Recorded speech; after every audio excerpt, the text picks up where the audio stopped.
Have you just started using Logic Pro but you're overwhelmed with what you're seeing?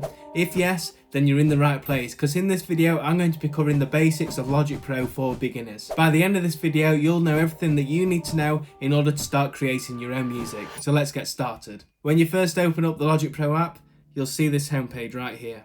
You'll see these different menu options on the left hand side. In the recent menu, you'll find all of your recent projects. You've got a tutorials page, which is great for teaching you how to learn certain parts of Logic. There's demo projects, you've got project templates, and then in My Templates, you can obviously create your own templates. Starter grids is a great place to start if you want to start using the live loops option built within Logic Pro. But today, we'll just focus on this new project area. In the new project area, you've got the empty project option and the live loops option.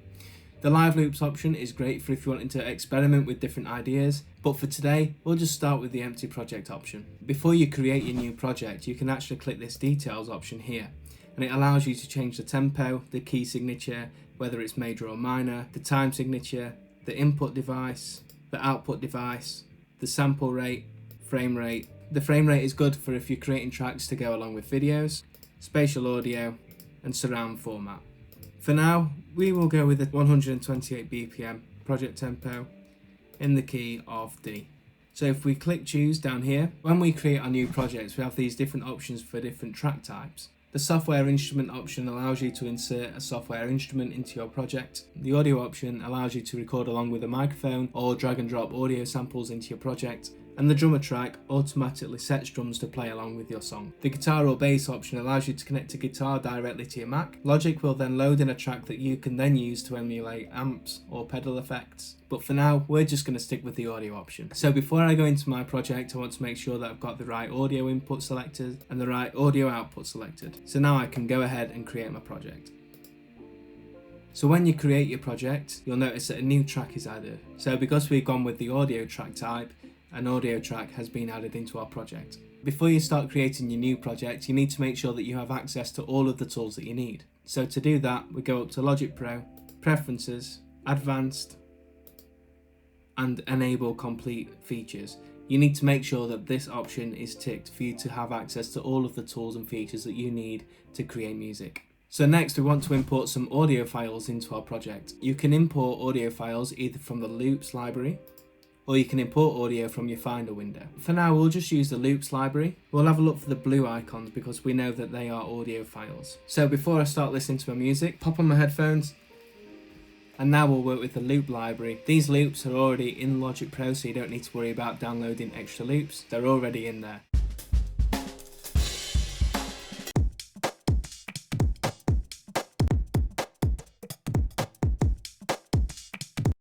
Alright. We'll use this two-step beat, drag that in, and you'll see this little blue block here. This is called a region. Then we'll drag in another loop to create a new track.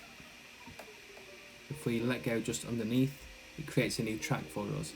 So these rows here are called tracks. And you'll see that because I've dragged in a green sample, it's dragged it in as MIDI. What MIDI is are these notes here.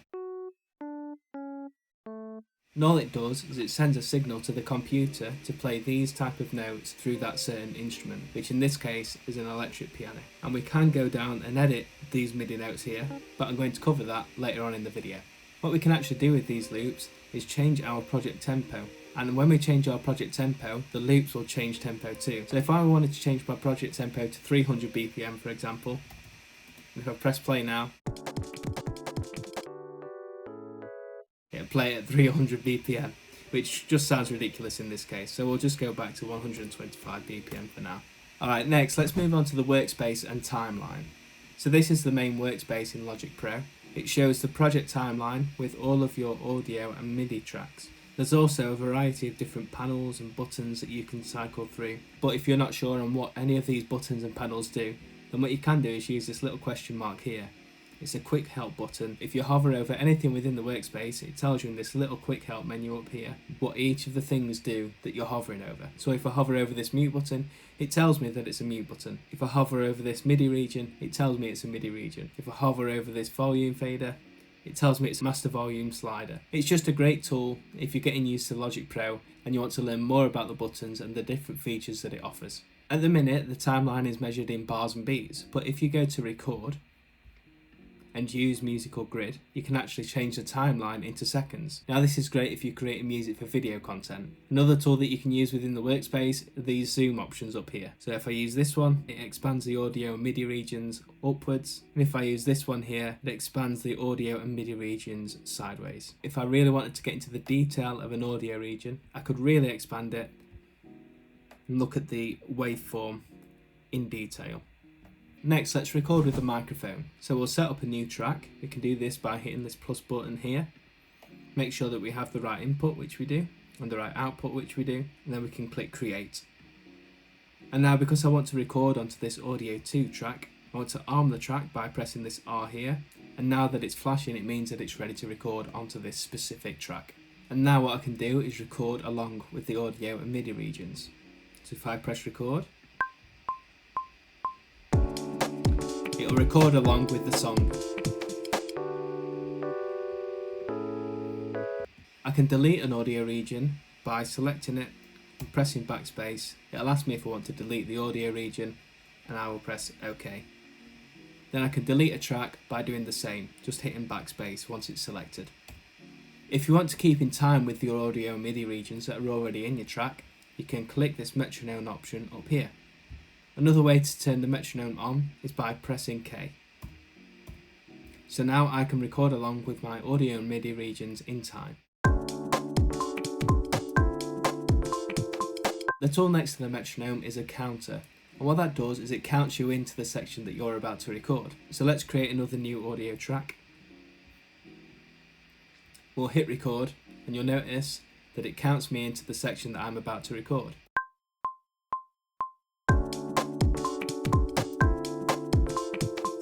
And if I turn that off, it doesn't count me into the section that I'm about to record.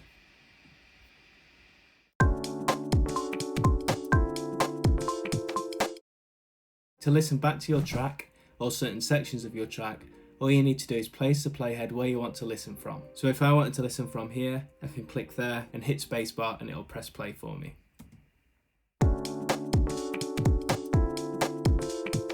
Or I could start listening from here.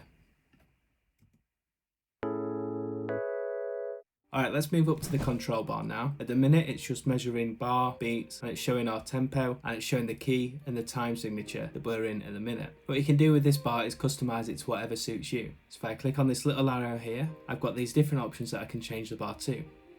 There's beats and project, beats and time large, just beats, just time, and the next one is my favourite and preferred option, which is custom. Now this custom option shows you everything that you need to know, which is why I prefer it and it's my favourite type of toolbar.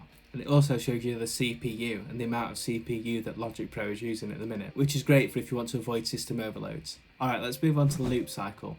The loop cycle is found at the top of the project, and what you can do is drag and select an area that you want to loop. So if I do it up here, and I just want to listen to that area, I can hit spacebar. It'll continue to loop that area. I can also drag the cycle range over here and just loop this area.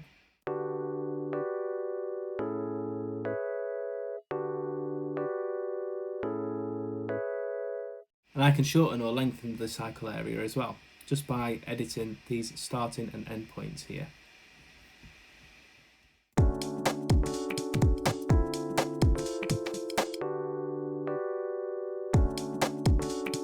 What you can also do is select a region, and if you press U, it selects that whole cycle range for that region. And if I do it on this one, it does the exact same thing. So by pressing U, you can select a region and just loop that region length. Another shortcut, if you want to turn the cycle off, just press C. To turn it back on, press C again. Alright, let's add a software instrument track into our project. If we head to this plus button here, select software instrument, we can choose which instrument that we want to add into our project. At the moment, my default instrument is Vital, which is a synth plugin, but for now, we can just use this synthesizer here. We have the option to either choose mono or stereo. For now, I'll choose stereo. And we'll hit create to enter in that software instrument track. If you don't like the instrument that you've put into your project, then you can always change it. So if I head over here, click these arrows here, click no plugin, And you'll see on the left hand side panel here is our library. In this library you have a whole list of instruments that you can choose from. And we'll use this Steinway grand piano for now. Another great shortcut is Command K, which opens up our on-screen keyboard. So if I want to play a certain instrument, I can select the track of the instrument that I want to play. Let's say I want to play this electric piano, for example. And if I want to play this Steinway grand piano, I just select it, and using the keys on my keyboard, I can play that instrument. Alright, let's open up the piano roll. We can do this by pressing E. What this piano roll does is it shows us and allows us to create MIDI notes, to add melodies or chord progressions into our project. So if I selected this MIDI region here, it would show me all of the MIDI notes within that MIDI region. But because I've selected off of it now, I haven't got any MIDI notes within this track for the Steinway grand piano, because there's no MIDI regions in that track. So let's say we wanted to create a MIDI region track. Using this first tool option, what I can do is change the cursor to a pencil tool and just draw in some notes that I want to add into my MIDI region. And if we listen back to that,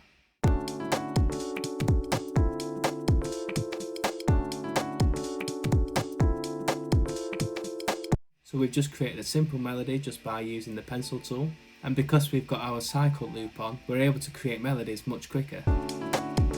So let's say I wanted to add in another one here. We can keep it on loop, just add different melodies each time.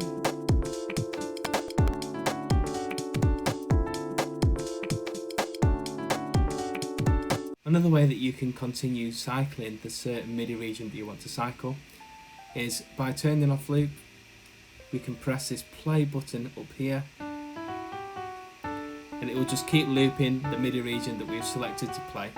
So that's one way that we can create melodies and chord progressions faster, just by looping that certain MIDI region. If we want to move where a note is in the MIDI region, we just drag and select it. So if I go back to the pointer tool, I can drag a note, and let's say I wanted that note moving there, and let's say I wanted this D moving up to this A over here, I can do that as well. I can also adjust the length of a note by editing the start and end point of the note. So if I hover over the start point, you'll see my cursor changes to this tool here. I can drag it out, and if I hold Option and drag a note, it copies the note for me. So let's have a listen to that now. So now we know that we've got quite a messy melody. If I wanted to get rid of some notes, I can just do this. Select a note, backspace it. And if I want to get rid of multiple notes, I can drag over the notes and backspace them as well. But if I want to be really specific with the notes that I'm getting rid of, I can select a note, hold Shift, and select multiple notes whilst holding Shift, and then backspace. That gets rid of those notes. Now we've got more of a simple melody and got rid of the notes that we don't want. Another tool that's quite handy within the piano roll is this automation tool here. So if I click on the automation button, I now have the option to change the velocity of notes. So if I drag across this area here, it changes these two notes here to play quieter notes, which helps us to add more dynamics to our track. And if you wanted to, you can be really specific with the velocity of the note that is being played. If you hold on a line and drag down, it shows you the velocity measure that the note is being played at. So if I wanted to drag it down all the way to 30, I can do so.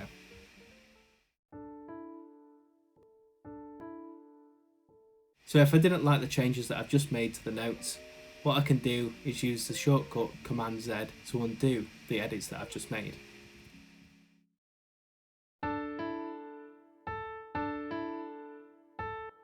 And now we're back to what we had before. Now moving on to a really cool feature called Quantise. If I was playing some MIDI notes into my track and was playing slightly off time, I wouldn't need to worry because I can use the Quantise tool to make my MIDI notes in time with the track. So for an example, I'll play some really off time MIDI notes and allow Quantise to put those MIDI notes back in time without me having to do any hard work whatsoever.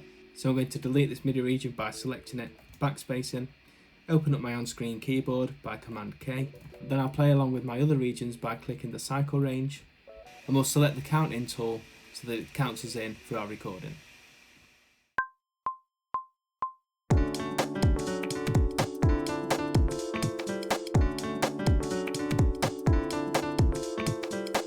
So you can see we've now got a recording that's out of time, but now we don't need to worry, because if we go to our region settings in the inspector panel, we've got a quantize option here. If we select where it says off, I want my MIDI notes to be quantized to 16th notes, so I'm going to select 16th note. And you'll see that when I selected that, my MIDI region notes changed position.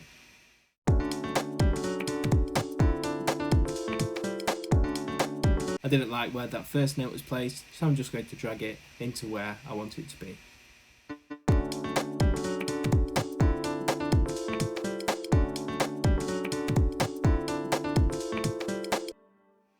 Got a banging beat right there. Maybe not. Now if I didn't like the instrument that I was playing or that was being played at the minute, what I can do is change the instrument in my inspector panel. If I head over to the inspector panel, I'll close this region area for now. I'll select where it says sampler because that's what my instrument is. Now I'll select these arrows here, click no plugin, and now choose an instrument that I want. So let's say I wanted a guitar. If I press play now, an acoustic guitar will play.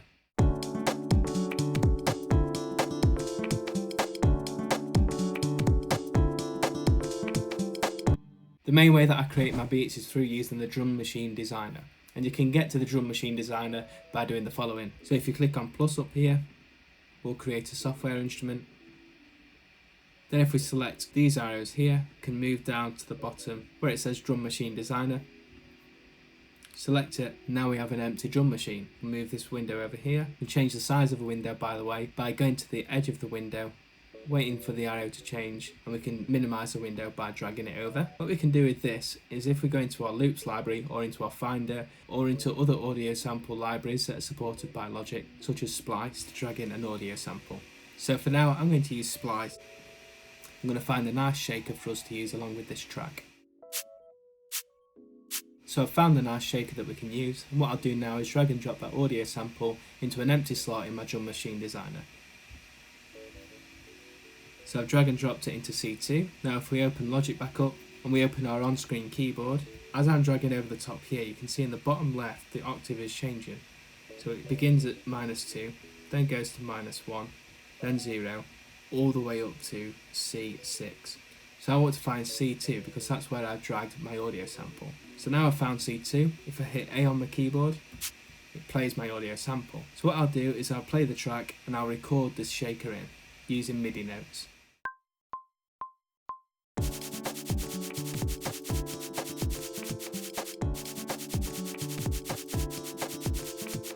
Okay, at the minute it's playing the same velocity, so what we're going to do is just randomise that to make it sound a little bit better. So to randomise the velocity of MIDI notes, all we have to do is head into our piano roll, we'll find our MIDI notes, head into functions, and we'll go down to MIDI transform, and we have a load of different options here of how we can transform our MIDI notes. What I want to do is randomise my velocity, so I'll click random velocity, and I can change how I want it to be randomised, but for now I'm going to press select and operate, and it applies that into my MIDI notes right here. If I press play now, it'll sound completely different. Alright, still not perfect, so if I Command Z that, and if I head into the velocity, what I'll do is add it so it's like a sort of thing. So I'll do that just here. What I want it to do is have the first hit to be the accent and the next 3 notes to be ghosted. So what I'll do is select those 3 notes. So if I select the first note, hold shift, and select these little circles here. I can do that with the rest of these as well. To save time, we'll just do it to these 6 here, and I'll show you something really cool that we can do with it in a minute. So if I drag these down to around here, and we'll just loop what we've just edited. If I close the piano roll by pressing E, I'm going to cut these regions out by dragging this endpoint here. And I want to make sure it's quantized because I noticed that it wasn't quite in time. It's quite hard to keep in time when you're playing 16th notes on a keyboard. I want to quantize it to 16th notes. Now I'll loop that just to make sure it's in time.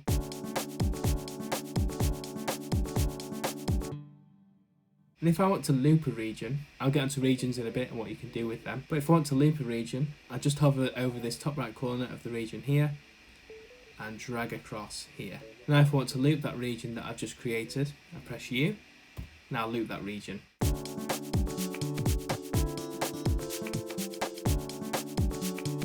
Alright, so by using the drum machine designer, I've been able to add in a nice shaker from my sample library. And remember, you can do this with any audio files just by dragging them into the drum machine designer.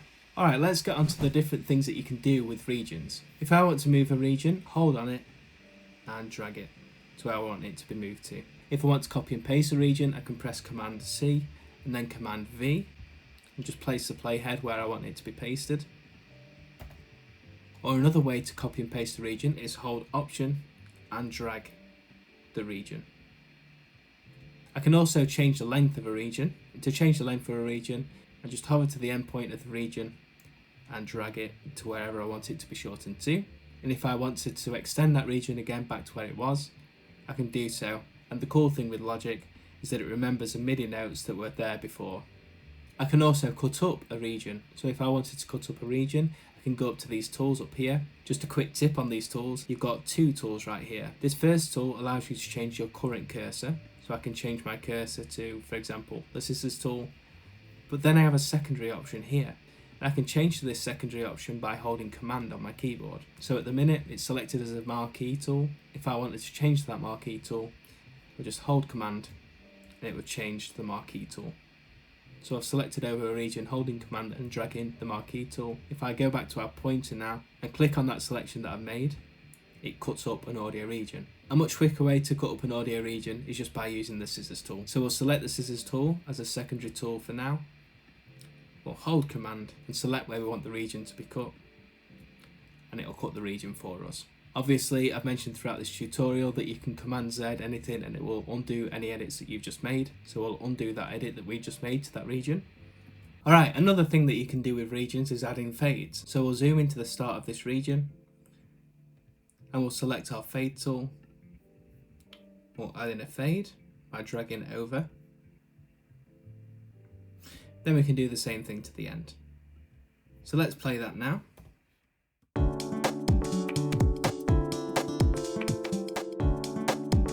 Actually, that fade's not as long as I want it to be. So I'm going to drag over the top here, and you'll notice that my cursor changes to this tool. And if I click down and hold and drag, I can change the length of my fade.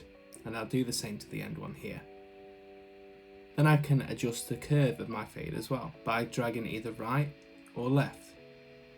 Let's drag to the right and see how that sounds.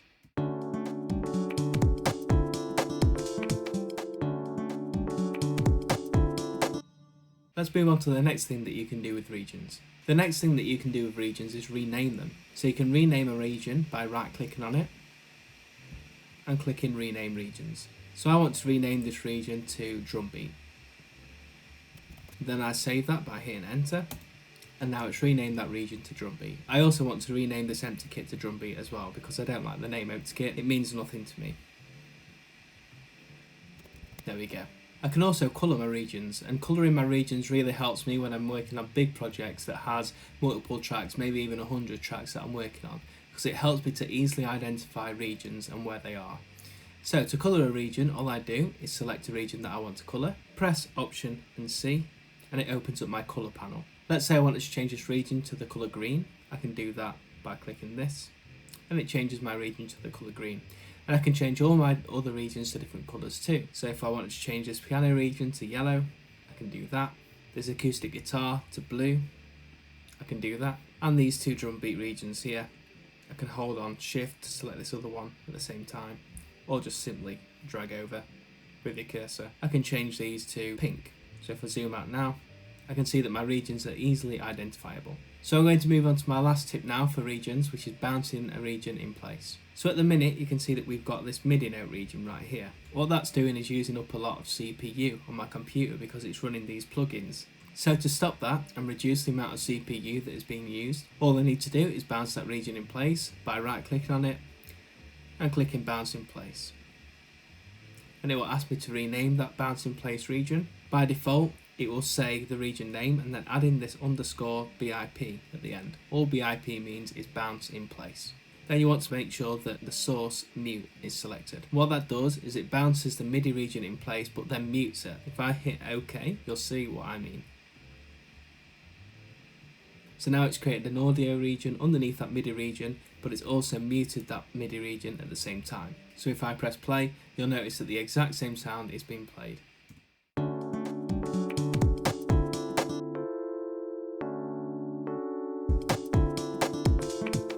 Cool, so moving on to the editing tools. If we move up to the top of this toolbar here in Logic Pro, you can see that we've got different editing tools.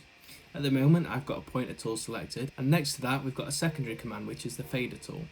So if I click on this tool here and select the tool that I want, let's say the eraser tool, it changes my main cursor to an eraser tool. What I can then do is click on different regions and it erases them. But let's say I want to change my secondary tool to a scissors tool. I can do so, but my main cursor is still a rubber. All I need to do to change to my secondary tool is hold command, and it changes to a scissors tool like that. And now I can go around and click on different regions and add in cuts. Alright, let's look at the different options that tracks have to offer now. So if I press play by hitting spacebar, I'll show you the different options that tracks have to offer. So we've got a mute button, we have a solo button, which just solos a track and mutes the rest of the tracks, so you're just listening to that one track that you've soloed. I can also adjust the volume of a track by using this fader. I can also adjust the panning of the track here. Just a pro tip on this panning option, make sure that you change this panning option to stereo pan. You can do that by going down here into your inspector tool, right clicking on the pan and selecting stereo pan. All that does is it actually uses a stereo field rather than lowering and raising the left and right signals. And I can reset my pan to 0 just by holding option and then clicking on the pan.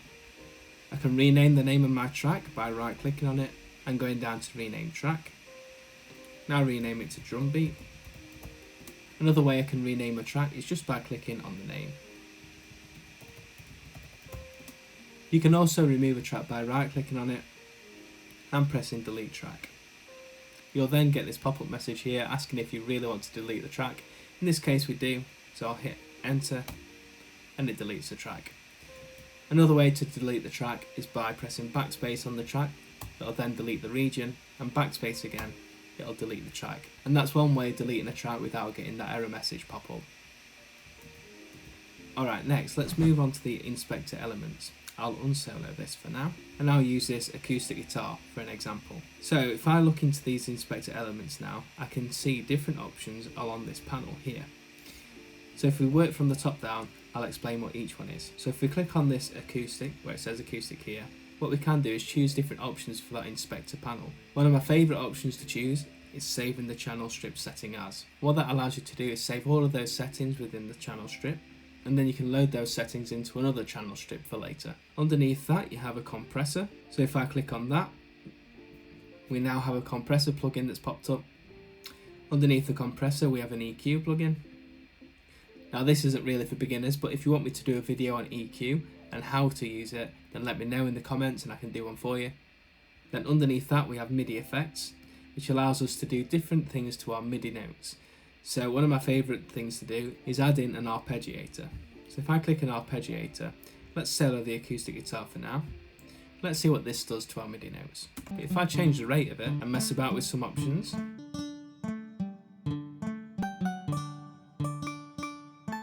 you can see that it does different things to our MIDI notes. So let's remove those MIDI effects now because we don't want that in our song. And we'll press no plugin. Underneath that we have our instrument. In this case it's a sampler, so if I click on this icon here, we can open up our instrument window and adjust our instrument if we want to. Underneath our instrument we have our effects plugins, so at the minute we have our compressor and our EQ that we clicked on earlier, the compressor and EQ. So to add in more plugins you click in this empty space down here, and I'll add in an amp designer, because why not.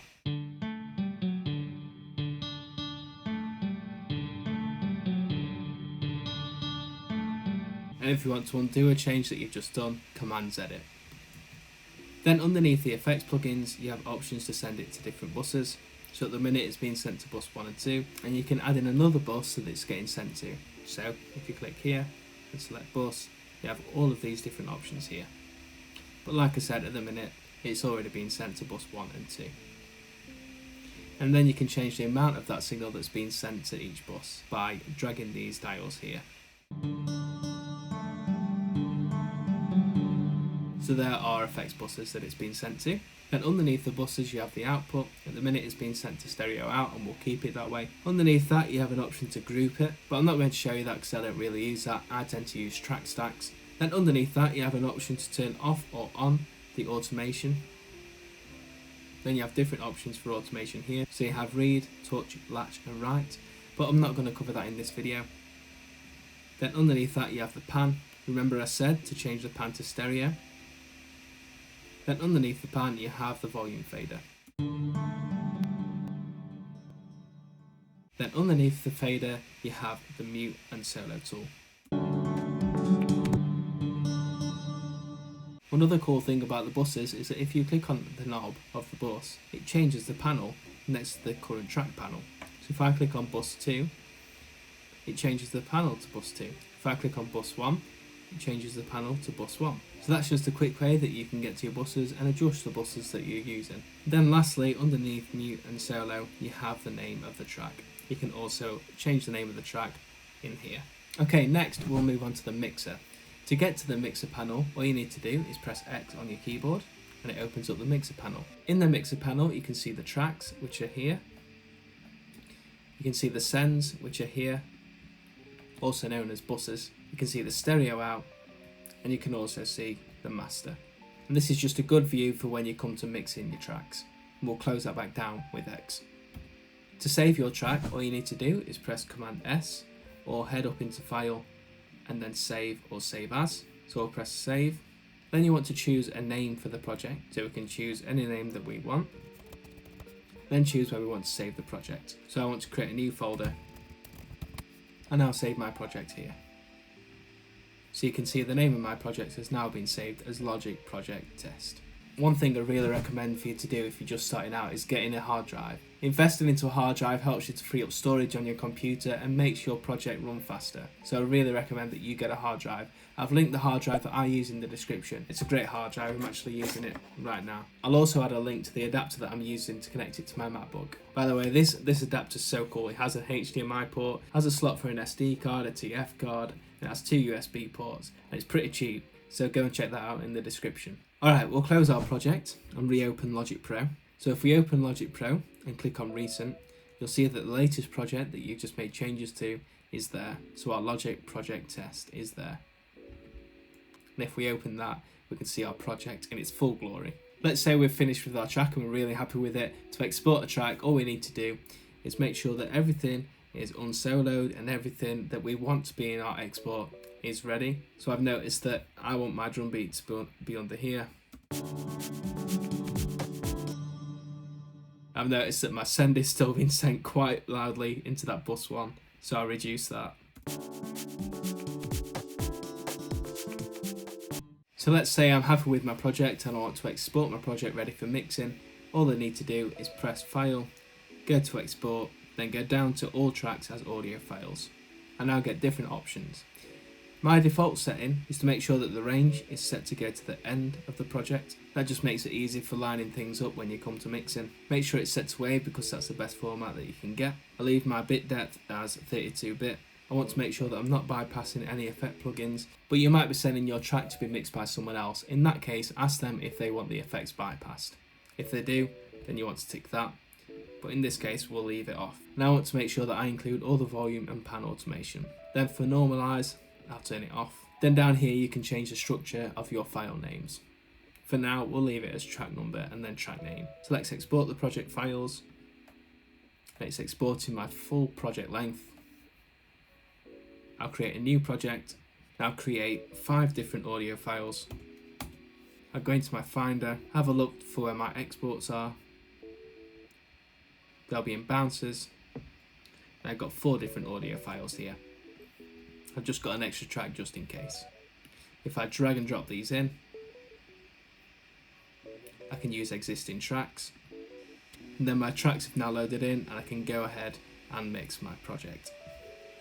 These have just been some beginner tips in using Logic Pro, but if you want to take your knowledge a step further, then watch the video that I put together on the 17 things that I wish I knew before starting to produce in Logic Pro.